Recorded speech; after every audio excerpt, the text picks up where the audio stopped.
하나님께서 오늘 우리에게 주시는 말씀은 구약성경 사무엘하 2장 1절에서 11절까지 말씀입니다.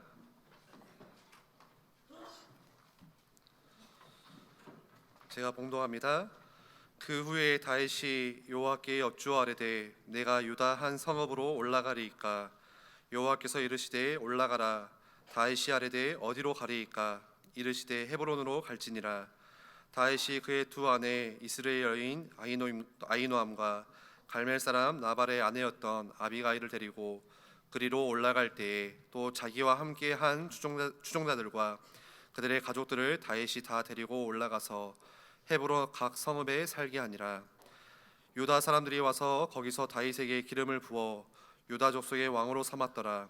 어떤 사람이 다윗에게 말하여 이르되 사울을 장사한 사람은 길르앗 야베스 사람들이이다 하매 다윗이 길르앗 야베스 사람들에게 전령들을 보내 그들에게 이르되 너희가 너희 주 사울에게 이처럼 은혜를 베풀어 그를 장사하였으니 여호와께 복을 받을지어다. 너희가 이 일을 하였으니 이제 여호와께서 은혜와 진리로 너희에게 베푸시기를 원하고 나도 이 선한 일을 너희에게 갚으리니 이제 너희는 손을 강하게 하고 담대히 할지어다. 너희 주 사울이 죽었고 또 유다 족속이 내게 기름 부어 그들의 왕으로 삼았으니라 하니라. 사울의 군사령과 넬의 아들 아브넬이 이미 사울의 아들 이스보셋을 데리고 마하나임으로 건너가 길르앗과 아술과 이스라엘과 에브라임과 베냐민과 온 이스라엘의 왕으로 삼았더라. 사울의 아들 이스보셋이 이스라엘의 왕이 될 때에 나이가 40세이며 2해 동안 왕 위에 있으니라. 유다 족속은 다윗을 따르니 다윗이 헤브론에서 유다 족속의 왕이 된 날 수는 7년 6개월이더라. 아멘. 교회가 가져야 할 비밀이라는 제목으로 담임 목사님 말씀 주실 때에 많은 은혜 받으시기를 바랍니다. 우리가 하나님 앞에 서면 참 연약하고 부족한 게 참 많지만 그럼에도 불구하고 하나님 우리를 크게 사랑하셔서 오늘 또 예배 나오신 모든 성도님들에게 은혜를 준비하시고 응답을 준비해 주셨습니다. 우리 옆에 있는 분들 그렇게 축복하시면서 인사하십시다. 하나님은 당신을 사랑하십니다. 우리가 하나님 앞에 큰 사랑을 받은 것처럼 우리가 또 우리 옆에 있는 성도님들을 축복하며 살아야 되겠죠. 우리 옆에 있는 성도님들에게 사랑하고 축복합니다. 우리가 지금 사무엘서를 계속해서 말씀을 나누는 중에 지금 사무엘하 2장을 오늘 함께 보게 됩니다. 계속 사무엘서를 보면서 사울 왕국이 이제 거의 끝이 났고요. 사울은 죽고 사울의 뒤를 이어서 왕이 될 수 있었던 그런 자격이 있는 요나단을 비롯해서 전쟁에 함께 나갔던 아들들은 전쟁터에서 다 한 날 같이 죽게 됐어요. 그리고는 이제 하나님이 다윗 왕국을 새롭게 시작하시면서 준비하시는 그 내용들이 오늘 사무엘하에도 계속해서 나옵니다. 오늘 1절을 한번 보시면 내용을 한번 살펴볼 건데요. 1절이 시작되기 전에 이제 성경을 번역한 분들이 제목을 하나 붙여놨죠. 다윗이 유다의 왕이 되다. 그래서 이제 실제로 한 13년 전 어린 나이에 사무엘 선지자가 사무엘이 다윗에게 기름을 부어 세운 이후로 한 13년 정도 지난 다음에 오늘 본문에 이제 유다 지파 사람들이 실제로 공적으로 기름을 부어 유다의 왕으로 세우죠.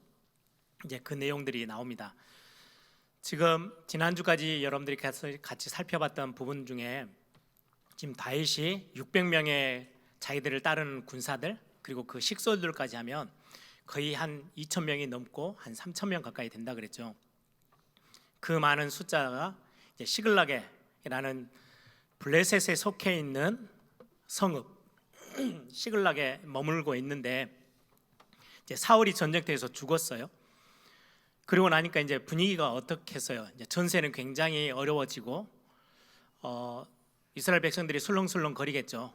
굉장히 위급한 상황. 블레셋은 힘을 내서 더 많은 성읍을 차지하려고 할 거고 그러고 있는 중에 많은 학자들이 그렇게 이야기합니다. 여기저기에서 다윗에게 많이 이제 유입돼서 흘러 들어오는 많은 백성들 그러다 보니까 시글락에도 머물 수도 없고 이제는 분위기 자체가 바뀌어서 이제 이스라엘 나라 전체를 지켜내야 될 누군가 지도자가 좀 필요한 시간표예요. 이제 그런 상황에 하나님 앞에 기도하고 이제 다윗이 거처를 옮겨갑니다. 헤브론이라는 땅으로 옮겨갑니다. 이 헤브론은 그 주변에 있는 모든 성읍들 중에 굉장히 큰 성읍이어서 많은 수천 명의 사람들이 함께 나눠서 머물 수 있는 성읍, 어떻게 보면 유일하다고 볼 수 있어요. 그 헤브론으로 이제 거처를 옮겨서 거주하기 시작하고, 거기에서 유다 지파 사람들이 다윗도 유다 지파 사람이죠. 유다 지파 사람인 다윗에게 기름을 부어서 유다 지파의 왕으로 세웁니다. 이제 그 사건이 오늘 2장으로부터 시작되어집니다. 지도를 하나 띄워 보여드릴게요. 지금 이게 이제 다윗 시대 때 오늘 본문에 있는 내용들인데요. 저 시글락은 해변가 쪽에 블레셋 땅의 저 구석에 있는 시글락이라는 성읍이에요. 거기에 이제 이제까지 계속 머물고 있었어요, 다윗이. 그러다가 지금 오늘 본문에 하나님 앞에 기도하고 유다 지파의 땅의 가운데쯤에 있는 헤브론이라는 곳으로 이제 옮겨 거처를 전체 다 백성들과 함께 옮겨서 가지요. 옮겨가서 이제 그곳에서 머무는데, 헤브론이라는 땅은 굉장히 언약적인 차원에서는 의미가 있는 땅입니다. 아브라함이 처음에 이제 가나안 땅으로 들어와서 하나님 앞에 단을 쌓고 마물의 상수리 숲을 앞에서 단을 쌓고 하나님 앞에 기도할 때 하나님이 야, 너 동서남북을 바라봐라, 네가 밟는 모든 땅을 너에게 다 줄 거야 라고 약속을 받았던 곳이 헤브론입니다. 헤브론에서 마물의 상수리 숲이 있는 곳이 헤브론이에요. 거기에서 이제 머물고 거기에서 거주하고 자식들을 낳고 거기에서 이제 삶의 터전을 삼았어요. 그러다가 나중에 이제 자기 아내도 죽고 가족들이 죽었을 때 그 헤브론 땅에 묻혀요. 막벨라 굴이라고 자기 아내를 묻을 수 있는 굴을 하나 헤브론 사람들에게 구해서 사죠. 돈을 주고 사요. 거기가 헤브론이 있는, 그 헤브론에 속해 있는 굴이에요. 막벨라 굴이. 그렇게 해서 헤브론이 굉장히 중요한 언약적인 위치인데, 나중에 출애굽한 이스라엘 백성들이 이제 광야를 거쳐서 가나안을 정복하고 난 이후에 거의 모든 땅들을 다 차지했어요. 그런데 한 곳이 남아 있는 거예요. 근데 거기는 굉장히 높고 요새고 아낙 사람들이 살고 있는 곳이어서 아무도 가기를 두려워해요. 그때 유다 지파 사람 대표인 갈렙이 이 산지를 내게 주십시오라고 하고 그 산지를 차지했던 곳이 헤브론입니다. 갈렙이 땅 욕심이 있어서 아무도 안 가니까 나는 저 땅 사줄 거야, 이게 아니에요. 언약이 담겨져 있는 아브라함으로부터 시작해서 언약의 땅인데, 핵심되어지는 땅인데 상황 때문에 아낙 사람들이 너무 강해서 아무도 다가서지 못하고 있는 그곳을 언약적인 믿음의 고백으로 이 산지를 내게 주십시오 하고는 올라가서 차지한 땅이 헤브론 땅이에요. 그래서 유다 지파 그 중심으로 해서 그 주변의 모든 땅들을 차지하고 살고 있는 거예요. 그 헤브론으로 지금 다윗이 옮겨가게 되죠. 그리고는 오늘 읽었던 본문에 길리앗 야베스라는 사람들이 나와요. 길리앗 야베스는 저 북쪽에 요단강 동편이죠. 동쪽에 요단강을 건너오기 전 바로 그 제일 북쪽 끝이 길리앗 야벳이에요. 그 바로 옆에 보면 조그마한 글씨로 길보아 산도, 길보아 전투에서 사울이 죽었잖아요. 그 근처에서 블레셋과 싸웠어요. 블레셋은 저 밑인데 전세로 전쟁하면서 저 위에까지 밀려와서 지금 어떻게 보면은 거의 막바지에 가서 싸우다가 사울은 지금 죽은 거예요.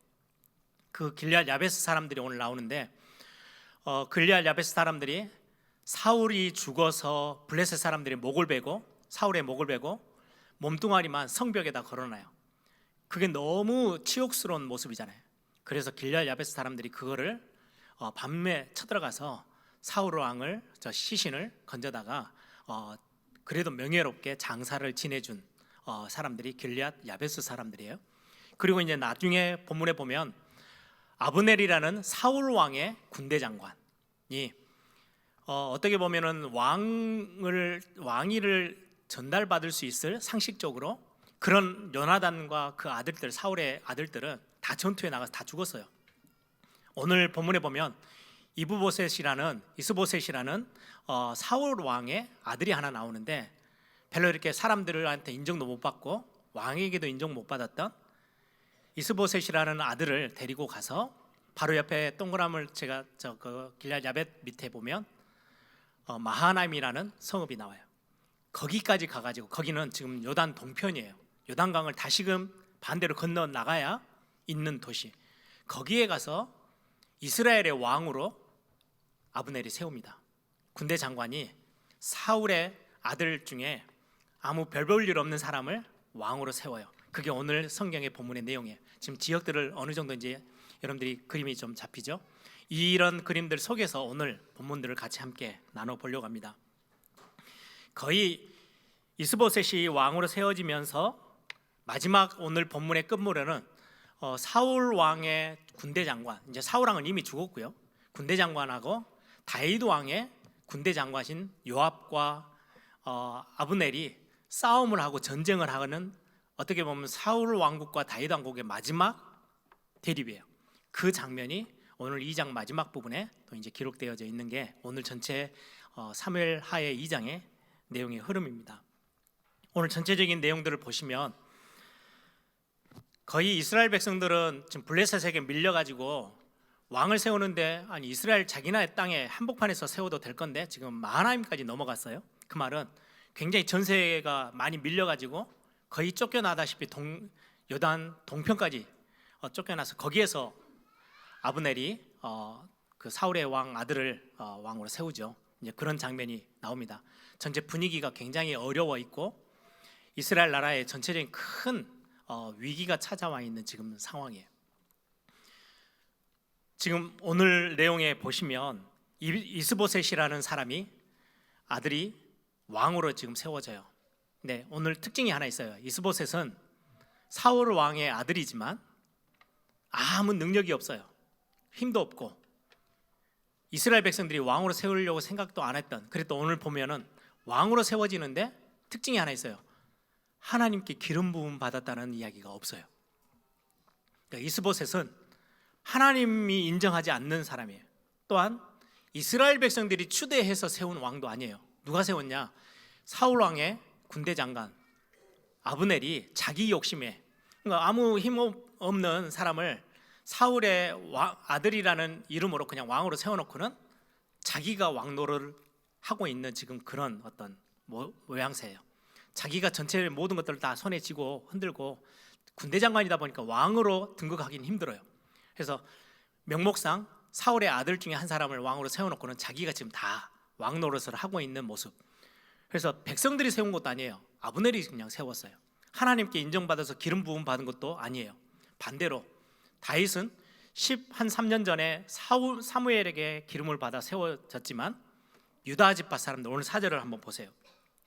유다 사람들이 와서 거기서 다윗에게 기름을 부어 유다 족속의 왕으로 삼더라. 하나님이 기름 부어 세워요. 하나님께도 인정받았어요. 그리고는 다윗은 유다 백성들에게도 인정받아요. 그게 유다 왕국의 지금 시작이 완전 다른 거예요. 다윗의 왕국과 사울의 왕국은 차이가 어마어마하게 나요. 지금 오늘 그 부분들을 계속해서 비교해 가면서 오늘 또 다윗 왕국의 시작에서 하나님이 우리 교회와 우리 하나님의 자녀들, 구원받은 하나님의 자녀들에게 주시는 말씀들을 찾아보려고 합니다. 사울 왕국은 사사시대의 그 흐름 그대로 자기의 소견이 옳은 대로 행하고 하나님의 말씀과는 전혀 상관없이 자기가 결정하고 자기가 진행하는, 왕도 그래 했고 사울 왕국 자체가 색깔이 그래요. 마지막 끝에도 왕을 사울 왕 대신해서 하나 세우는데도 아브넬이 자기 욕심으로 세우고 하나님께도 인정 못 받고 백성들에게도 인정 못 받는 왕이 그냥 세워져서 사울 왕국의 끝을 보게 돼요. 그런데 다윗 왕국은 그렇게 시작하면 안 되는 거예요. 철저히 하나님을 인정하고 하나님께 인정받고 모든 백성에게 칭송받는 왕으로 세워져서 그 나라가 진행되어져야 해요. 그게 다윗 왕국은 하나님 나라를 대변해요. 모형이에요. 그러면 지금의 모습에 우리가 이스라엘 역사를 왜 우리가 알고 지도를 쳐다보고 해야 됩니까? 그게 아니고 지금 다윗 왕국은 하나님의 나라, 지금의 교회를 대변하고 교회를 모형을 보여주는 거예요. 조금 더 좁히면 구원받아 신앙생활하고 있는, 예수 믿는다는 저와 여러분, 하나님의 자녀된 저와 여러분의 신앙생활이 어떠해야 되는지를 지금 말씀하고 있는 굉장히 중요한 메시지입니다. 오늘 그런 부분들을 같이 함께 보는데요. 지난주에는 교회가 싸워야 할 1장을 통해서 싸움, 교회가 싸워야 할 싸움이 뭐냐 같이 함께 나눴어요. 오늘은 교회가 가지고 있어야 될 비밀, 다른 사람들은 잘 모를 수 있지만 교회는 반드시 그거는 가지고 있어야 돼요. 눈에 보이지 않지만 교회가 가지고 있어야 될 태도, 교회가 가지고 있어야 될 자세, 교회가 가지고 있어야 될 그릇, 하나님의 자녀가 가지고 있을 자세와 태도예요. 어떤 그릇으로 우리는 준비하고 하나님 앞에서 신앙생활을 해야 되느냐를 오늘 말씀을 통해서 확인해 보려고 합니다. 첫 번째입니다. 교회가 가져야 할 비밀, 교회가 가지고 있어야 될 굉장히 중요한 자세죠. 오늘 1절의 첫 단어가 뭐예요? 그 후에. 그 후에라는 말은요, 지금 사울 왕이 죽었다, 그리고 지금 상황이 굉장히 어렵다라는 이야기죠. 이미 사울은 죽고요, 블레셋과 대치하고 있는 상황이고 백성들은 계속해서 아우성이에요. 우리를 지금 살려주고 구원해 줄 왕이 필요한데 지금 사울 왕은 죽어버렸고 차세대 왕이 누구냐? 굉장한 요구사항이에요. 근데 이스라엘 백성들은 다 알아요. 사무엘에게 기름 부어 세운 거, 또 하나님이 사울 왕을 버리고 내가 이제는 다윗의 집을 축복할 거야. 이스라엘 백성들은 대부분 다 알고 있어요. 그리고는 블레셋과 대치하고 있어요. 블레셋에게 유일하게 싸워서 승리할 수 있는 증거를 갖고 있는 사람이 다윗이에요. 어마어마한 싸움터에서 골리앗을 단판에 끝냈잖아요. 소년인데도. 이랬던 다윗이 이제는 헤브론에 딱 들어오는 그림이 생기니까 얼마나 대단하겠어요. 그 후에 그러면 분위기가 다 물이 익었다, 왕이 될 만한 충분한 시간표가 다 준비됐다라는 이야기예요. 그런데 오늘 이 단어 이후에 우리는 눈에 확 들어오는 구절 하나가 있어요. 그게 1절이죠. 뭐라고 되어 있습니까? 그 후에 다윗이 여호와께 여쭈어 이르되 내가 유다 한 성읍으로 올라가리까. 여호와께서 이르시되 올라가라. 다윗이 이르되 아뢰되 어디로 가리까? 유다 많은 성읍들이 있을 건데 어디로 갑니까? 라고 물어봤더니 헤브론으로 올라가라. 다윗이 지금 이렇게 기도하고 응답을 받고 가요? 어떻게 보면 굉장히 사소해요. 아까 말씀드렸죠. 분위기는 다 무르익었어요. 그냥 이미 하나님이 나를 13년 전에 사무엘 선지자를 통해서 나를 기름 부어 세웠고 지금 분위기상 이 나라가 위기에 처해 있지 않냐? 내가 이 나라를 살려야 되겠다. 하나님이 이제는 준비하신 시간표네. 그리고는 지금 있는 백성들이, 나를 따르는 백성들이 한 3천 명인데 사울이 죽고 나서 더 많은 사람들이 모여들었겠죠. 이들과 함께 지금 올라가서 힘을 이제 국가를 만들어야 될 굉장히 중요한 시간표에는 유다 왕국에서는, 유다 지파 안에서는요, 헤브론이 유일해요. 가장 큰 성읍이에요. 헤브론으로 올라가는 거는 굳이 이걸 가지고 하나님 앞에 묻고 기도할 이유가 없어요. 이미 분위기는 다 만들어졌어요. 근데 지금 다윗은 그렇게 시작하지 않아요. 이게 다윗 왕국의 시작이 어떠해야 되는지를 우리에게 가르쳐요. 뭐 하는 거예요? 기도하는 모습이에요. 교회가 절대 놓치지 말아야 될 거, 당연히 이거는 어느 누구도 다 알고 이렇게 하면 돼요 라고 하는 거를 지금 다윗은 기도하고 시작하는 거예요. 하나님께 물어봐요. 어디로 갑니까? 올라가도 되겠습니까? 유다 지파 땅으로 다시 들어가. 그럼 어디로 갈까요? 헤브론으로 가. 어떻게 보면 아주 작고 사소한 일인데도 불구하고 하나님께 묻고 기도하며 움직여 나가요. 예전에는 안 그랬어요. 제가 구절 한 구절을 읽어드릴게요. 사무엘상 27장 1절에 보면 다윗이 그 마음에 생각하기를, 하나님께 묻지 않고요, 자기 마음에 생각하기를, 내가 후일에는 사울의 손에 잡히리니 블레셋 땅으로 피하여 들어가는 것이 좋겠다. 그건 다윗의 생각이었어요. 그래서 블레셋 땅으로 가거든요. 그러다가 죽을 뻔했잖아요. 침 흘리고 막 미친 척하고 도망 나왔잖아요. 자기 생각에.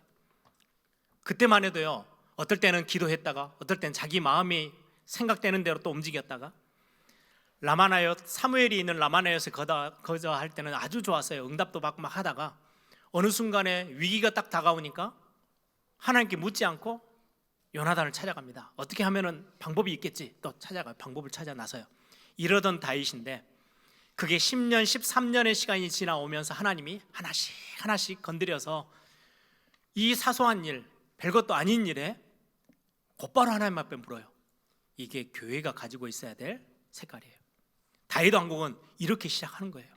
하나님의 나라는 반드시 기도 위에 세워져 가는 거예요. 어떤 기도예요? 우리는 큰 문제가 당하면 당연히 다 엎드려 기도해요. 근데 오늘 지금 상황은요, 헤브론으로 가는 거는요, 어떻게 보면 너무나도 당연해요. 굳이 이런 것까지도 하나님 앞에 물어야 돼? 지금 그런 상황인데 다윗은 묻고 가는 거예요. 이거는 작은 일에도 무조건 기도해야 돼 이 말이 아니고 우리의 신앙생활의 색깔이에요. 기도라는 거는 종교적인 행위가 아니에요. 하나님을 하나님으로 인정하는 굉장히 중요한 신앙의 모습이에요. 교회가, 이 교회의 머리는, 그리고 이 교회는 그리스도가 몸이야. 머리는 그리스도 되셔. 그래서 아주 작은 거지만 하나님께 묻고 소통하고 하나님이 우리 교회의 주인됨을 우리는 항상 고백하고 갈 거야 라고 하는 이 신앙의 고백이 있어야만 기도하는 거예요. 우리가 갑자기 몽뚱아리가 아프면, 큰 질병이 찾아오면 뭐예요? 엎드려서 기도해요. 왜요? 생명의 주인이 내가 아니라는 걸 금방 고백하는 거거든요. 이제까지는 내가 으쌰으쌰하고 내가 살다가 막 건강하게 뛰어다닐 때는 내가 주인이었어요. 그런데 아프고 나면 곧바로 하나님 앞에 엎드려요. 왜요? 내 생명의 주관자가 하나님이시지. 그걸 인정하는 자리거든요. 우리가 문제 왔을 때 왜 엎드려요? 내가 인생의 주인이면 굳이 기도 안 해도 돼요. 그런데 기도한다라는 거는요, 내가 하나님을 하나님으로 인정하는 거예요. 내 생명의 주관자, 나를 지고 계시고 내 모든 것들을 허락하신 분이 하나님이셔. 기도는 단순히 종교적인 행위가 아니고요, 지금 다윗이 말하는, 지금 교회가 첫 번째로 딱 붙잡아야 될 비밀이 뭐냐? 기도의 비밀인데, 하나님이 진짜 내 인생 가운데 우리 교회의 참 주인이십니다. 우리의 가정의 주인이시고 내가 자녀를 낳아서 키우지만 이 자녀의 인생의 주인은 하나님이십니다. 정말로 내 모든 산업, 내가 열심히 뛰는 것도 중요하지만 진짜 중요한 거는 이 산업의 주인이 하나님이십니다. 그걸 안다면 우리가 아침에 출근해서 우리가 일하러 갔을 때 하나님 앞에 기도하는 거예요. 사소한 거 하나까지도 소통해요. 보고해요. 알려요. 하나님, 나 오늘 이렇게 일을 해야 돼요. 하나님, 이곳에 하나님의 임재가, 하나님의 역사가, 하나님의 능력이 임하는 시간 되게 해주십시오. 이 기도의 비밀을 가지고 있는 거, 이게 굉장히 중요해요. 다윗이 시편 34편에 그렇게 고백하고 있어요. 4절에 보면, 내가 여호와께 간구하며 내게 응답하시고 내 모든 두려움에서 나를 건지셨도다. 34편 6절에는 이 공고한 자가 부르짖음에 여호와께서 들으시고 그의 모든 환난에서 구원하셨도다. 8절에는요, 너희는 여호와의 선하심을 맛보아 알지어다. 그에게 피하는 자는 복이 있도다. 10절에는 젊은 사자는 궁핍하여 줄일지라도, 자기는 막 어마어마한 힘도 있고 능력도 있는 것처럼 알고 있지만 그럼에도 불구하고 굶주릴 수 있어. 근데 여호와를 찾는 자는 모든 좋은 것에 부족함이 없으리로다. 하나님을 하나님으로 인정하고 하나님을 진짜로 믿고 신뢰할 때 하나님은 정말로 나를 철저히 지키시고 보호하셔. 이거를요 10년 넘게 배웠어요.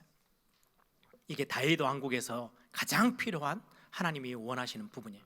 사실은 다윗이 10여 년 그 도망자 신세로 광야 생활하면서 많은 영성들을 체득했어요. 다윗이 훌륭해서 대단해서가 아니에요.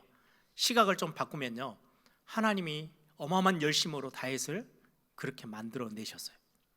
아브라함을 그렇게 하셨어요. 전혀 수준이 안 되는 아브라함을 믿음의 조상의 자리에까지 세웠어요. 수많은 연단을, 하나님이 이런 테스트 저런 테스트, 이 문제 저 문제, 이 갈등 저 갈등을 경험하게 하시면서 믿음의 자리에 탁 세워요. 모세를 그렇게 했어요. 모세가 훌륭해가지고 80년이 지나서 딱 지도자로 선 게 아니에요. 그 많은 어려움을 거쳐갔는데 하나님은요 끝까지 포기하지 아니하시고 모세를 최고의 지도자의 자리로, 그 많은 과정들 속에서 다윗도 그렇게 했어요. 하나님의 열심. 그러면 그걸 똑같이 적용할까요? 교회는 참 연약한 자들이 모여서 교회를 이루어요. 그런데 하나님은 하나님의 교회를 그냥 두지 않으세요. 하나님의 방법대로 이런저런 많은 소용돌이 속에 있는 것처럼 보이지만 하나님은 정말 멋진 교회다운 교회를 저와 여러분을 통해서 만들어 가시는 거예요. 구원받은 하나님의 자녀가 완벽할 수가 없어요. 부족한 게 투성이에요. 저를 비롯해서 너무나도 많은 연약한 것들을 가지고 우리가 있지만 하나님이 만들어 가시는 거예요. 그래서 하나님의 열심, 저는 이 단어를 참 좋아해요. 그 하나님이 우리를 놓지 않고 끝까지 포기하지 아니하시고 우리를 하나님이 원하는 그 자리까지 만들어 나가시는 하나님이 나의 하나님이고 나의 아버지기에 내가 그 하나님께 맡기고 부족하지만 다시 한번 또 일어설 수 있는 힘이 생기는 것 같아요. 우리의 신앙생활의 비밀입니다. 여러분들의 기도는 어떠합니까? 우리가 기도할 때 자꾸 우리는 답을 정해놓고 기도할 때가 참 많아요. 뭔가를 딱 정해놓고 하나님 이렇게 해주셔야 해요 그거 안 되면 응답 안 왔다고 생각해요. 하나님이 나를 버렸어 뭐 이런 식으로. 근데 아니에요. 기도는 그게 아니고요. 하나님을 하나님으로 인정하고 믿는 거예요. 내 삶의 주인이 하나님이시라는 걸 고백하는 거예요. 그러면 참된 기도는요, 하나님의 뜻이 어디 있어요? 요셉이 그거를 확인했잖아요. 자기는 정말로 어떻게 보면 문제가 빨리 해결되고 상황이 좀 악화됐던 게 해결되면 너무 좋겠는데 하나님 계속 그 상황을 몰고 가세요. 결국은 깨달아요. 하나님의 뜻을. 당신들이 형들이 나를 판 게 아닙니다. 하나님이 나를 앞서서 애굽에 보내서 우리 민족을, 언약의 백성들을 살려내는 어마어마한 하나님의 뜻이 있었습니다. 내가 거기에 사용되어졌네요. 이 고백이 요셉의 고백이었어요. 모세의 고백도 그렇죠. 다윗의 고백도 마찬가지. 교회가 가지고 있어야 될 다윗 왕국의 시작에서 가장 중요한 거, 기도가 있었다는 거. 아주 작은 거지만 여러분, 믿음의 소통, 하나님과 모든 걸 소통하세요. 집에 이제 남아있는 아들 둘이 있잖아요. 아들들이다 보니까 좀 이렇게 서먹서먹하고 이렇게 무뎌요. 근데 제 와이프가 가끔 한 번씩 저한테 엄청 자랑처럼 너무 좋아가지고 막 이렇게 기뻐하는 것처럼 저한테 이야기해요. 조한이가 와가지고 이것저것 이야기해줬어. 보통은 남자애들이 안 하는 이야기들을 이런저런 이야기하니까 너무 좋아하는 거예요. 그러더니 이번 주 얼마 전에는요, 조연이가 와가지고 이것저것 막 엄마한테 이야기하고 가더래요. 저한테는 안 합니다. 엄마한테 이야기를 가요. 엄마는 너무 좋아해요. 그게 부모와 자녀와의 관계예요. 다 알아요. 대충 분위기 다 알고 있어요. 그런데 자녀가 와서 작은 것부터 큰 것까지 이것저것 돌아가는 거, 자기가 지금 경험하고 있는 거, 감정적으로 어떤 막 이야기를 해요. 우리가 하나님의 자녀로 기도라는 거는요, 뭔가 뭐 타내기 위해서 막 떼쓰는 걸 넘어서서 하나님과의 관계 속에서 소통하는 거예요. 아주 작은 것까지도. 지금 다윗이 물어보는 거잖아요. 올라갈까요? 올라가라. 어디로 갈까요? 헤브론으로 가. 지금 상황은 뻔해요. 거기밖에 갈 데가 없어요. 그럼에도 불구하고 하나님과 철저히 관계하며 기도하며 움직이는 다윗 왕국의 색깔, 다윗 왕국의 자세. 두 번째입니다. 교회가 가지고 있어야 될, 오늘 본문을 통해서 하나님의 나라 다윗 왕국이 소유하고 있었던 비밀, 사울 왕국과는 완전 달라요. 그게 뭐냐? 오늘 8절부터 11절에 나오는데요, 8절에 보면 사울의 군사령관 넬의 아들 아브넬이 이미 사울의 아들 이스보셋을 데리고 마하나임으로 건너가서 길르앗과 아술과 이스라엘과 에브라임과 베냐민과 온 이스라엘의 왕으로 삼았더라. 이제 완전히 딴 나라를 이스라엘 왕으로 지금 이스보셋을 세웠고요. 유다 지파들은 그 12지파 중에 유일하게 유다 지파 하나만 헤브론에서 다윗을 왕으로 지금 세워놓은 상태예요. 10절에 보니까 사울의 아들 이스보셋이 이스라엘 왕이 될 때 나이가 40세였는데 2해 동안 2년 동안 왕위에 있느니라. 유다 족속은 다윗을 따르니 어떻게 해요? 11절에 다윗이 헤브론에서 다윗 족속의 유다 족속의 왕이 된 날수는 7년 6개월이었더라. 지금 거의 13년을 소년 때 기름 부음 받고 사무엘에게 13년 정도 지나왔어요. 유다 지파에 지금 기름 부음을 헤브론에서 받죠, 다윗이. 그리고 나서 이스라엘 전체 왕이 될 때까지 7년 6개월을 더 있어요. 더 기다려요. 근데 다윗이 거기에서 아니 지금 상황이 이러한데 내가 이스라엘 전체 통일 왕국의 왕이 돼야지 해서 막 뭔가를 몸부림치는 모습이 없어요. 7년 6개월을 더 기다려요. 전체로 하면요 20년을 넘게 기다렸어요. 다윗 왕국의 두 번째 비밀, 기다릴 수 있는 모습이에요. 우리는 기다릴 줄을 잘 몰라요. 많은 부분, 어떻게 보면 전체적인 분위기는 아까 말씀드린 것처럼 무르익었어요. 절호의 기회예요. 모든 통일왕국의 딱 나라의 왕으로 사울을 뒤이어서 내가 이제 왕으로 온 나라를 다스리고 블레셋과 싸워서 내가 이겨낼 거고 너희들을 지켜낼 거야. 충분히 나설 수 있는 상황인데 나서지 않아요. 하나님의 시간표를 기다려요. 이게 다윗 왕국의 색깔이에요. 사울 왕국이었으면 이미 자기의 생각대로 시간표를 조절해서 뛰쳐나가기도 하고 드러내기도 했을 거예요. 근데 다윗 왕국, 하나님이 원하시는 나라는, 교회는 어쩔 줄 알아야 된다고요? 기다릴 줄 알아야. 뭘요? 하나님의 시간표를. 하나님의 자녀들은 우리는 뭔가 목표를 정해놓고요, 빨리 오기를 원해요. 그런데 아니에요. 하나님의 시간표가 있어요. 모세를 하나님은 80년을 시간표를 정해놓고요 기다리고 계셔요. 다윗이 골리앗 이기고 나서 바로 등극해도 될 건데 하나님은 13년? 아니요, 오늘 전체로 따지면 20년을 7년 6개월을 더 헤브론에 머물게 하세요. 하나님의 시간표를 더 기다리게 하세요. 기다릴 줄 아는 모습이 교회가 해야 될, 성도들이 해야 될 굉장히 중요한 모습입니다. 사실은 그 시간 동안 7년 6개월 동안요 사울 왕국에 남아있는 이것저것 잔뿌리들 하나님은 하나씩 하나씩 완전히 다 뿌리 뽑아요. 아말렉 처리하듯이 하나씩 하나씩 다 뿌리 뽑아놓고 진짜 하나님이 원하는 다윗 왕국으로 가기를 하나님이 원하시는 하나님의 시간표가 있었어요. 우리 한국 사람들이 제일 안 되는 거죠. 제가 신학교 다니면서 태국에 단기 선교를 갔는데요, 공항에 이제 딱 도착했더니 한국 사람들이 이제 쭉 나와서 짐을 찾으러 오잖아요. 나오니까 그 직원들이 제일 먼저 하는 말이요, 빨리빨리 빨리빨리. 다른 단어는 몰라, 그냥 빨리빨리는 알아요. 온 전 세계가 다 아는 단어래요, 빨리빨리. 한국 사람들이 얼마나 급한지요. 유럽에 갔더니 어떤 장로님이 그러세요. 유럽에 있는 식당들은 저녁에 이제 저녁 디너, 저녁 시간, 식사 시간이 딱 되어지면 한 테이블에 뭐 식당 안에 테이블이 10개가 있다 그러면 10개 10팀이 오면 끝이래요. 한 테이블에 앉아서 식사하면 거의 뭐 2시간, 3시간이 지나가니까 그 뒤에 손님은 거의 받는 적이 없대요. 그냥 그걸로 끝이에요. 근데 유럽에 있는 한국 식당은 한 테이블에 저녁에 5에서 6팀이 왔다 간대요. 왜냐하면 30분이면 밥 먹고 다 나가버리니까 또 받을 수 있어요. 그래서 한 5팀이 계속해서 바뀐대요. 그러다 보니까 어마어마하게 일부러 막 세금을 안 내려고 막 장난치는 분들도 있고 있대요. 한국 사람들이 그 정도로 급하대요. 제가 선교 이렇게 책자를 보면 중에 참 부럽고 우리 한국 교회가 배우고 싶고 우리 교회가 배우고 싶다라는 게 하나 있었어요. 미국의 북장로 교회가 태국에 선교사를 한 초창기 때 파송을 했어요. 그런데 빠르게 열매가 안 나는 거예요.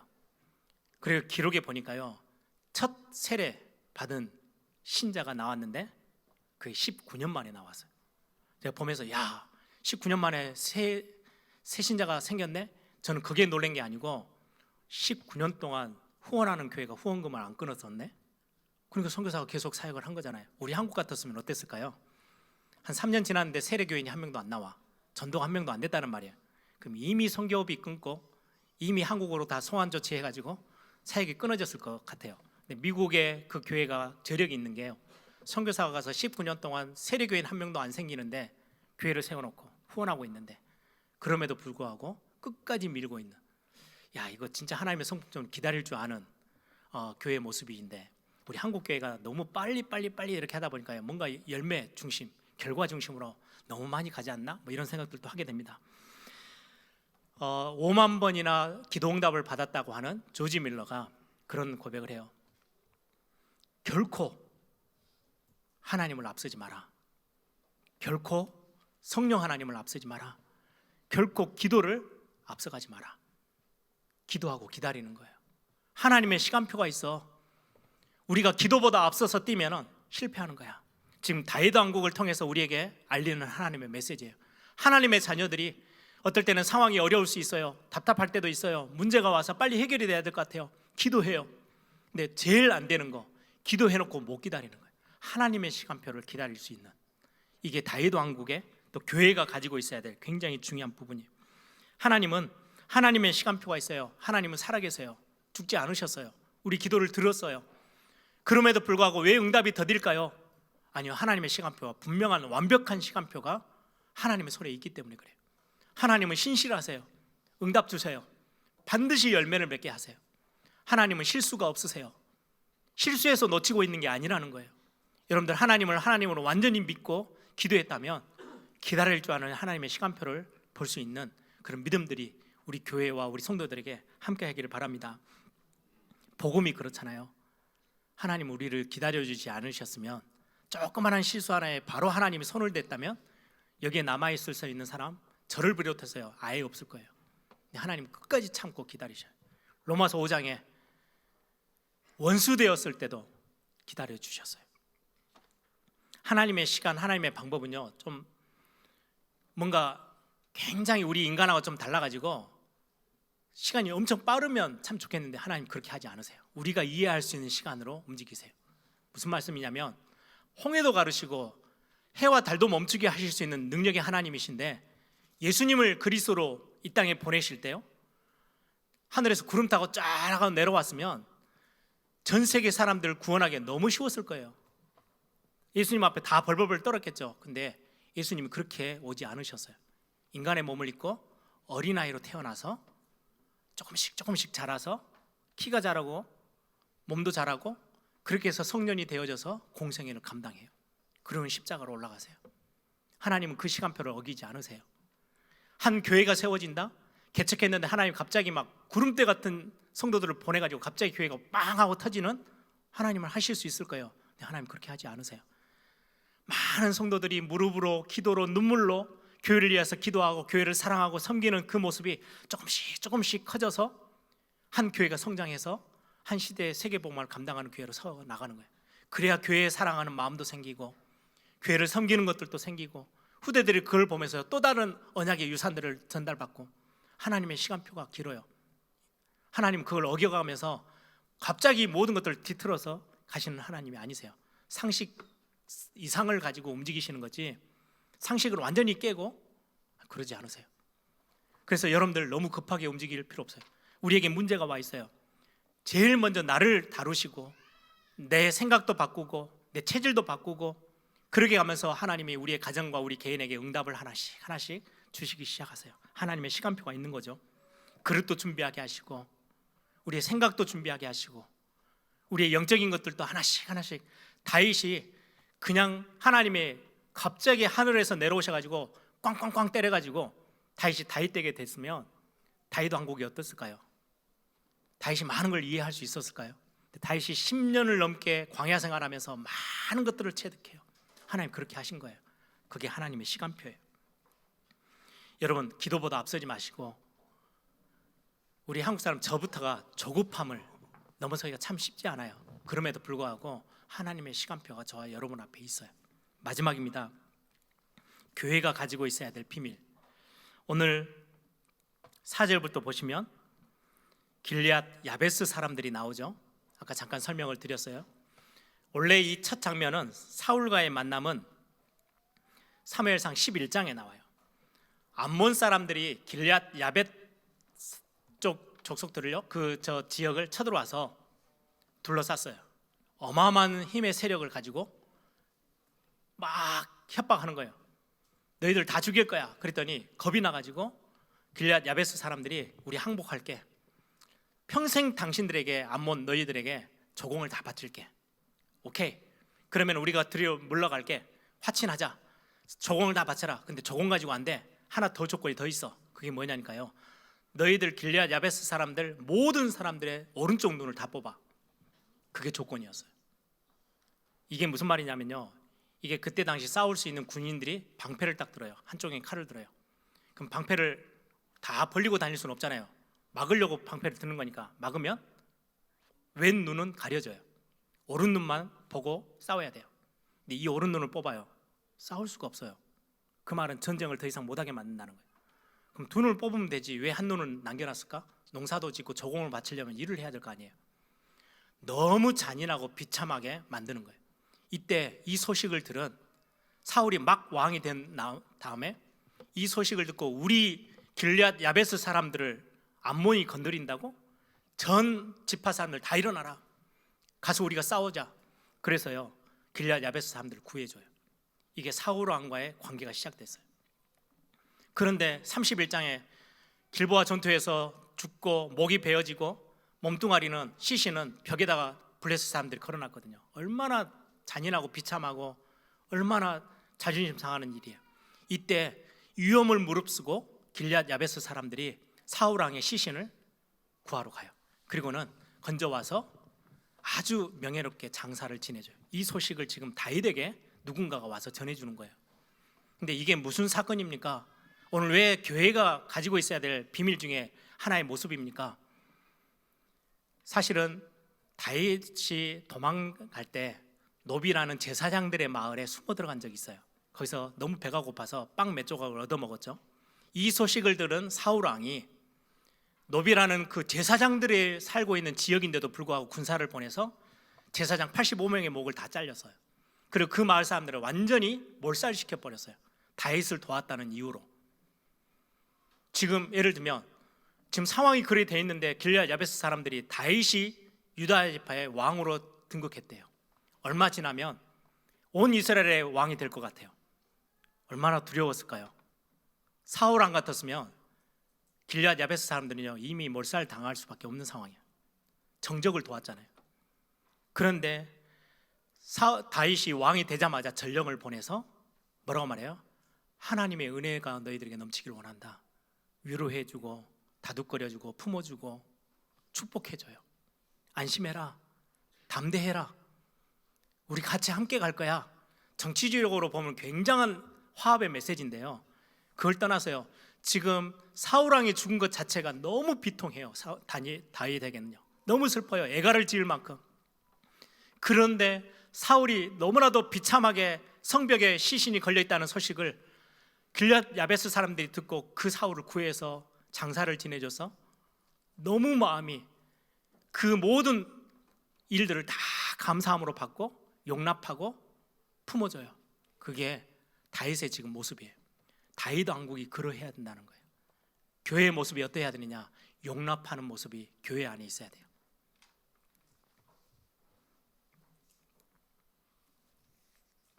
여러분, 교회가 가지고 있어야 될 가장 중요한 건 기도도 해요. 기다릴 줄도 알아요. 또 더 중요한 거는요, 나하고 다른 쪽에 있는 사람들, 나하고 의견도 달라요. 생각도 좀 다를 수 있어요. 품고 가는 거예요. 용납하는 거예요. 품에 안아주는 거예요. 이해하고 사랑하고. 왜 그렇게 해야 돼요? 복음이 그러했어요.